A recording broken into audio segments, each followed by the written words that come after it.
Módulo 11. Plan de estudios de la especialidad en medicina interna. Nutrición enteral. Enfermedades endocrino-metabólicas. Enfermedades nutricionales. Una revisión bibliográfica realizada en el Hospital Clínico Quirúrgico Docente Miguel Enríquez. La Habana, septiembre 2021.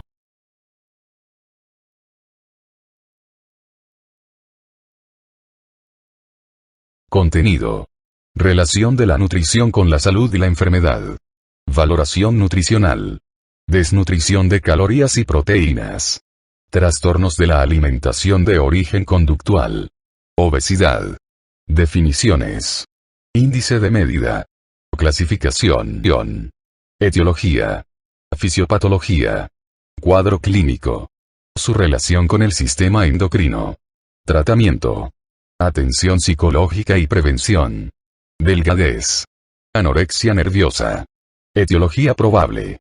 Cuadro clínico y diagnóstico diferencial. Nutrición enteral.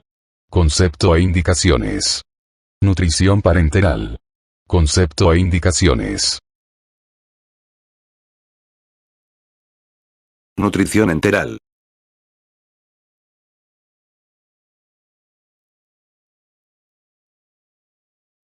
Definición. Los efectos beneficiosos de la terapia nutricional en los pacientes hospitalizados están claramente relacionados con el aporte temprano de nutrición enteral. Excepto en los casos de la insuficiencia intestinal y del síndrome del intestino delgado corto, las ventajas de la nutrición parenteral sobre la nutrición enteral no están claras, y su utilización debe ser sopesada en cada caso concreto. Por otra parte, el aporte temprano de nutrición enteral a los pacientes en estado crítico en las unidades de cuidados intensivos ejerce un efecto fisiológico beneficioso que reduce la inflamación y mejora el pronóstico del paciente. Debido a que el intestino es el órgano inmunitario más grande del cuerpo, el momento, el volumen y el contenido del nutriente que se infunde en la luz intestinal afectan sustancialmente al nivel de estrés oxidativo, al tono de las respuestas inmunitarias sistémicas y a la probabilidad de complicaciones. Poco después del ingreso en la cuidados intensivos, hay que colocar el acceso enteral e iniciar la alimentación, ya que esta mejorará la evolución del paciente reduciendo las tasas de infección, las complicaciones generales, el fracaso orgánico, la duración de la estancia hospitalaria y, en algunos procesos patológicos, incluso la mortalidad. La respuesta fisiológica será diferente si no se utiliza el intestino durante la enfermedad grave, ya que se convertirá en un órgano proinflamatorio y la evolución será peor. Dependiendo de la población de pacientes, el plazo para obtener esta modulación es muy breve. Los quemados se consideran emergencias nutricionales, en las que el plazo puede ser de tan solo 3 a 6 horas antes de que la permeabilidad aumente. Este plazo puede ser mayor en otras enfermedades, como la pancreatitis o las cirugías mayores programadas, por ejemplo, 48 a 72 horas. En algún momento, comienzan a fallar la capacidad de modular el sistema inmunitario y la función de barrera del intestino. Es más fácil prevenir el aumento de la permeabilidad intestinal que mantener la función de barrera del intestino cuando ésta empieza a fallar. El principal objetivo del uso precoz de la nutrición enteral en el paciente crítico hospitalizado es mantener la integridad intestinal y modular la inmunidad sistémica. Con el paso del tiempo, la administración de los nutrientes para prevenir el deterioro del estado nutricional y el desarrollo de la malnutrición adquiere una importancia cada vez mayor. Por tanto, la nutrición enteral está indicada en todo paciente crítico que no pueda comer y deberá comenzar en cuanto se complete la reposición del volumen. Si el paciente no está grave, la nutrición enteral está indicada si se espera que el paciente no pueda comer durante más de 7 días. Las únicas contraindicaciones reales a la nutrición enteral son la isquemia intestinal, la obstrucción intestinal mecánica y la peritonitis. El médico debe ser consciente de que algunos factores como el íleo, la pancreatitis, las náuseas y los vómitos y otros factores que complican la nutrición enteral no son una contraindicación absoluta para su utilización. Beneficios fisiológicos de la nutrición enteral. La nutrición enteral mantiene la integridad funcional y estructural del epitelio intestinal. La nutrición enteral precoz estimula la contractilidad intestinal y provoca la liberación de sustancias tróficas, como sales biliares, gastrina, bombesina y motilina. Una buena contractilidad controla el número total de bacterias en la luz intestinal al hacer avanzar los microorganismos mediante los movimientos peristálticos. La nutrición enteral estimula la liberación de inmunoglobulina A secretora, que ayuda al recubrimiento de las bacterias de la luz, evitando su adherencia a la pared epitelial. La nutrición enteral estimula el flujo sanguíneo hacia el intestino y ayuda a la masa del tejido linfoide asociado al intestino. Además, estimula la producción de linfocitos TCD4-TH2 antiinflamatorios, que entran en la circulación sistémica y favorecen la función inmunitaria. Las células inmunitarias productoras de IgA secretora forman el tejido linfoide asociado a la mucosa, con el aumento consecuente de la producción de esta inmunoglobulina.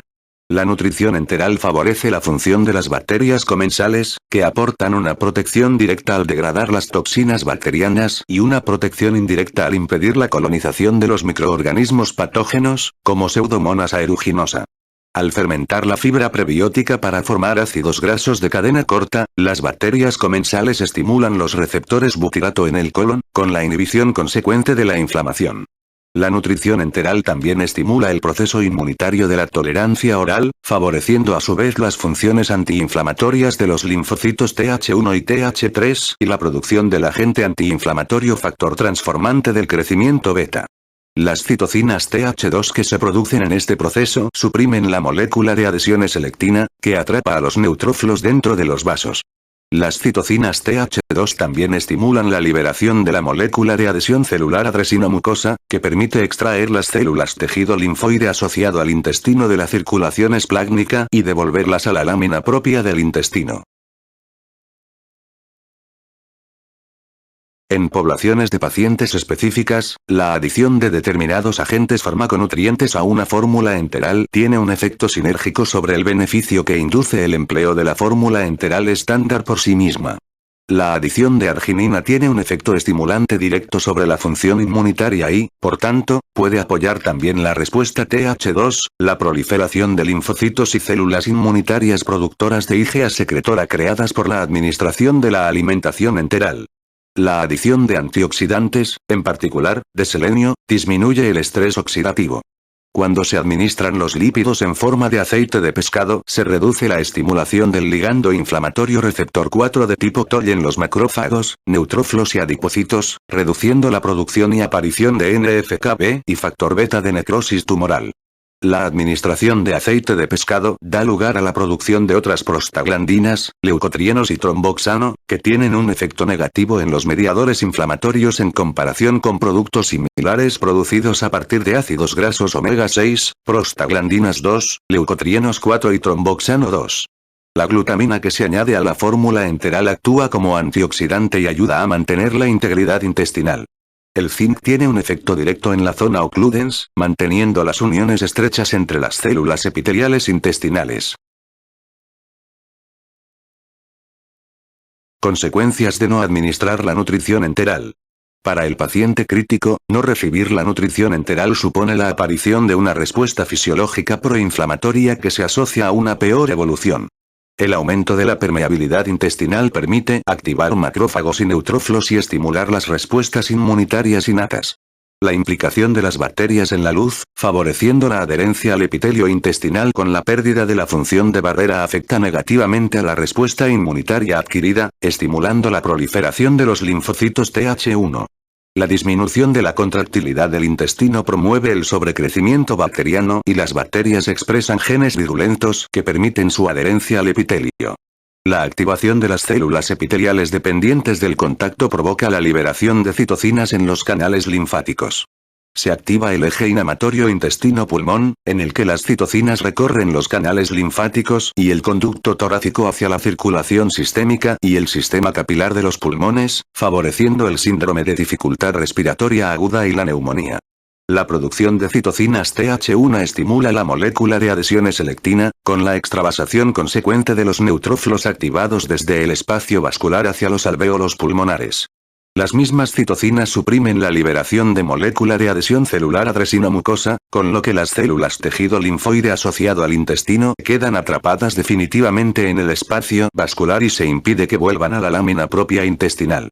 Sumando la permeabilidad intestinal y la regulación positiva de las respuestas inmunitarias, el intestino se convierte en un órgano proinflamatorio y contribuye por sí mismo al síndrome de respuesta inflamatoria sistémica. Inicio de la alimentación enteral. En la mayoría de los casos, el acceso enteral se consigue de forma fácil y rápida introduciendo una sonda nasogástrica e iniciando la nutrición enteral inmediatamente después de la reposición de volumen y de alcanzar la estabilidad hemodinámica. Aunque la alimentación orogástrica reduce la incidencia de sinusitis en comparación con la alimentación nasogástrica, es más difícil fijar la sonda correctamente cuando asoma por la boca del paciente. Sorprendentemente, más del 95% de los pacientes críticos tolerarán la alimentación gástrica a pesar del riesgo de híleo y de aspiración. Comparada con la alimentación en el intestino delgado, la alimentación gástrica puede lograrse plenamente casi 24 horas antes, si bien la alimentación intestinal recupera con rapidez el tiempo perdido y la administración media total de calorías y el tiempo hasta alcanzar las calorías objetivo son los mismos entre los dos niveles de alimentación. La alimentación en el intestino delgado reduce el riesgo de aspiración pero no reduce significativamente la incidencia de neumonía, y en general, se percibe como mejor tolerada porque su volumen residual es menor en comparación con la alimentación gástrica. El acceso percutáneo es necesario solo en los casos que necesitarán la alimentación con sonda durante más de 4 semanas. Cuando comienza la alimentación es importante llegar hasta el objetivo con la mayor rapidez, antes de 24 a 36 horas. En la mayoría de los pacientes, los objetivos de la alimentación se fijan de acuerdo con las necesidades de proteínas y calorías. Una determinación precisa de las necesidades calóricas evita los daños de la sobrealimentación. El objetivo calórico se determina en función del peso, por ejemplo, 25 kilocalorías kilogramos por día, o midiendo las necesidades mediante calorimetría indirecta. Las necesidades de proteínas se calculan perfectamente en función del peso, con 1,2 a 1,5 gramos por kilogramo por día, o calculando el balance nitrogenado mediante la valoración del nitrógeno ureico, en orina excretado en 24 horas, necesidad de proteínas es igual 1 gramo de nitrógeno ureico, en orina por 25 gramos de proteínas por 1 gramos de nitrógeno. Existen 3 situaciones clínicas en que puede ser adecuado alimentar a los pacientes por debajo de sus necesidades. En pacientes obesos en estado crítico se pueden movilizar las reservas grasas sin que se vea afectada la masa corporal magra mediante una dieta que cubra las necesidades proteicas, estimadas en 2 a 2,5 gramos por kilogramo de peso corporal óptimo al día, pero que solamente aporte entre el 60 y el 70% de las necesidades calóricas. Proporcionar solamente el 80% de las necesidades calóricas durante la primera semana de hospitalización a cualquier paciente sometido a nutrición parenteral evita la sobrealimentación, mejora la sensibilidad a la insulina y puede aumentar la probabilidad de que la nutrición parenteral mejore el desenlace. En pacientes con síndrome de dificultad respiratoria del adulto se ha comprobado que durante los primeros 6 días de hospitalización una alimentación trófica que cubra solamente el 25% de las necesidades calóricas proporciona resultados análogos a los que se obtienen con la alimentación plena. No obstante, a los pacientes con alto riesgo nutricional se les debe administrar una cantidad de alimento lo más próxima al objetivo que sea posible. El riesgo nutricional se determina por la evidencia de desnutrición, índice de masa corporal bajo, pérdida de peso, disminución de la ingesta de nutrientes antes del ingreso, y por la gravedad de la enfermedad. El riesgo nutricional se puede determinar también objetivamente mediante herramientas como el Nutrition Risk Score, de 2002 y el Nutric Score. Para que los efectos beneficiosos de la terapia nutricional sean máximos, y la mortalidad mínima, en los pacientes con alto riesgo nutricional, puntuación Nutrition Risk Score 2002 mayor igual a 5, o Nutric Score mayor igual a 6, se deben cubrir al menos el 80% de las necesidades alimenticias. La elección de la fórmula más adecuada se ha simplificado con la llegada de fórmulas con farmaconutrientes. La decisión inicial en un paciente crítico es determinar si es candidato a recibir una fórmula de modulación inmunitaria. Los pacientes que más se van a beneficiar de una fórmula con farmaconutrientes que contenga arginina, comparada con una fórmula estándar, son aquellos que requieren una cirugía digestiva mayor programada, esofagectomía, gastrectomía o pancreatectomía, que han sufrido un traumatismo mayor, con un índice de traumatismo abdominal mayor que 20, en particular si se asocia traumatismo craneal, pacientes quemados, superficie corporal total mayor que 30%, pacientes con cáncer de cabeza y cuello. En pacientes en estado crítico con sepsis o sometidos a ventilación mecánica, las fórmulas farmacológicas nutritivas con arginina, o el aporte suplementario de glutamina, ácidos grasos omega 3, selenio o antioxidantes no aportan efectos beneficiosos adicionales. En consecuencia, para la mayoría de los pacientes, la fórmula más adecuada es la estándar, con un contenido de entre 1 y 1,5 kilocalorías mililitros. Solo hay otra situación clínica en la que se necesitará una fórmula especializada, y es cuando el paciente no asimila los nutrientes, por mala digestión por enfermedad pancreática o por malabsorción por compromiso a nivel del intestino delgado. En esos pacientes se iniciará una fórmula compuesta por lípidos con péptidos pequeños y triglicéridos de cadena media o con fibra. Las fórmulas especializadas destinadas a cubrir fallos orgánicos específicos se utilizan poco debido a su elevado coste y a que no se ha demostrado que modifiquen la evolución del paciente. Una vez iniciada la alimentación se debe evaluar la tolerancia de la nutrición enteral. Antes de empezar, se debe comprobar que se ha conseguido una reposición de volumen adecuada. También es importante evaluar la motilidad intestinal para seleccionar la sonda adecuada, el nivel de alimentación dentro del tubo digestivo y la necesidad de aplicar descompresión gástrica simultánea mientras se introduce el alimento en el intestino delgado. La contractilidad gástrica es adecuada cuando el débito por la sonda nasogástrica es menor de 1200 ml día y la del intestino delgado se confirma tras evaluar la distensión intestinal, los borborigmos en la exploración física y los niveles hidroaéreos en la radiografía abdominal. La contractilidad del colon se evalúa por la emisión de heces y gases. Si no hay riesgo de isquemia, por ejemplo, un paciente que esté hipotenso con fármacos vasopresores, el íleo no es contraindicación para la alimentación. En realidad la alimentación estimulará la acción de agentes que estimulan la motilidad, como la bombesina y la motilina. Hay que alentar a los médicos para que alimenten al íleo.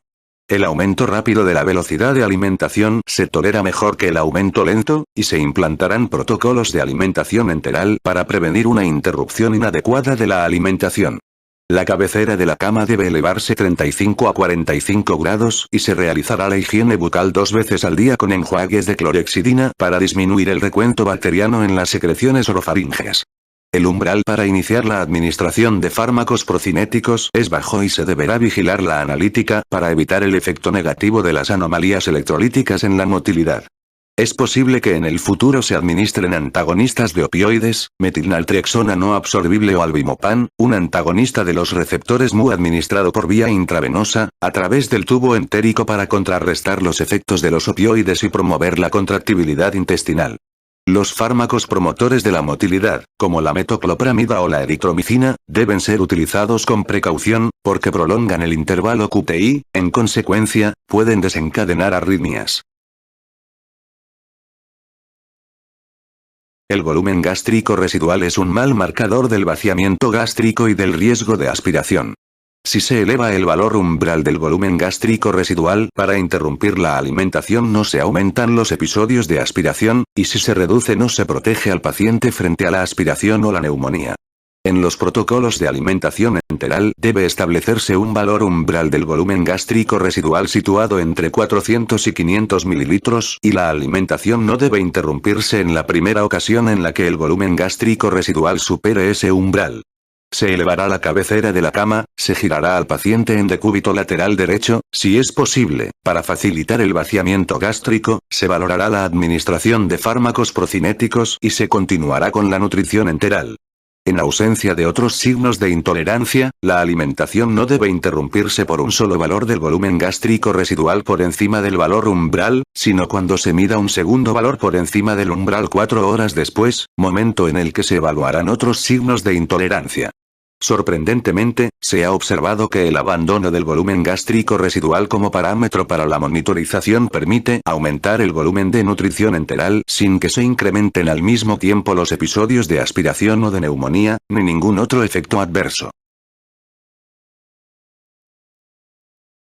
Complicaciones de la alimentación enteral.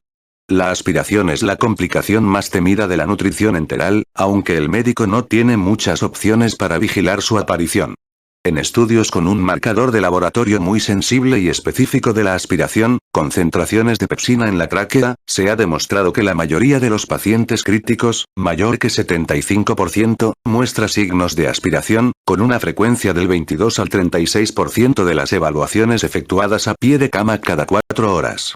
Esos episodios de aspiración tienen lugar sin testigos y no pueden cuantificarse con parámetros clínicos, pero el aumento de su frecuencia se correlaciona con el aumento de riesgo de neumonía. Irónicamente, la neumonía será más probable tras la aspiración de las secreciones orofaríngeas ricas en bacterias que tras la aspiración del contenido gástrico también rico en bacterias. La probabilidad de desarrollar neumonía se reduce en pacientes de alto riesgo si se eleva la cabecera de la cama, se cambia la forma de administración de bolo a infusión continua, se desplaza el nivel de administración hacia niveles más distales del tubo digestivo, por debajo del ligamento de Treitz, se añade un fármaco procinético, se inicia la higiene bucal 2 veces al día con enjuagues con clorhexidina y se añade la descompresión gástrica simultánea. La sonda se ocluye cuando el ácido del estómago entra en contacto con la fórmula en el interior de la sonda, y se forma un tapón.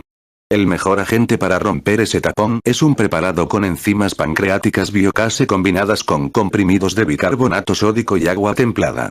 Esta combinación es 2 veces más eficaz que los refrescos o un ablandador de carne con papaína. Si no puede eliminarse la obstrucción, se puede limpiar la sonda con un cepillo de citología, un estilete o un utensilio similar a un sacacorchos de los comercializados. Si bien la diarrea es una queja frecuente en los pacientes de la unidad de cuidados intensivos que reciben alimentación por sonda, en la mayoría de los casos representa una incontinencia de volumen bajo. Aunque la diarrea de la unidad de cuidados intensivos supone un problema para el personal de enfermería, no es necesario interrumpir la alimentación. La causa más frecuente de diarrea en la unidad de cuidados intensivos es la adición de sorbitol como para mezclar los fármacos que se infunden a través de la sonda. La colitis pseudomembranosa por Clostridium difficile se presenta en menos del 20% de los pacientes. Con menor frecuencia, la diarrea está relacionada con la osmolaridad de la fórmula. El problema se corrige a menudo si se cambia a una fórmula con péptidos pequeños con triglicéridos de cadena media o se añade fibra.